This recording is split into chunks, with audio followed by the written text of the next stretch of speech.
আসসালামু রহমতুল্লাহি ওয়া বারাকাতুহু। বাংলাদেশ জামাত ইসলাম এক বড় মিছিল আছে। মৌলভী মোড় থেকে জামাত ইসলামের পক্ষ থেকে গাড়ি পাঠানো হবে।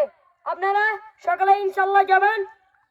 আসসালামু আলাইকুম রহমতুল্লাহি ওয়া বারাকাতুহু। বাংলাদেশ জামাত ইসলাম বাংলাদেশ জামাত ইসলামের এক বড় মিছিল আছে। আপনারা সকালে ইনশাআল্লাহ যাবেন।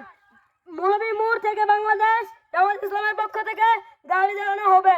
আপনারা মৌলভী মোড় থেকে জামাত ইসলামের গাড়ি দিয়ে উঠে আপনারা হাই স্কুল মাঠ পৌঁছে যাবেন। আসসালামু আলাইকুম রহমতুল্লাহি ওয়া বারাকাতুহু। বাংলাদেশ জামাত ইসলাম এক বড় মিছিল আছে। আপনারা সকালে ইনশাআল্লাহ যাবেন মৌলভী মোড়। বাংলাদেশ জামাত ইসলামের পক্ষ থেকে গাড়ি পাঠানো হবে। আপনারা সেই গাড়ির চড়ে আপনারা হাই স্কুল মাঠ পৌঁছে যাবেন।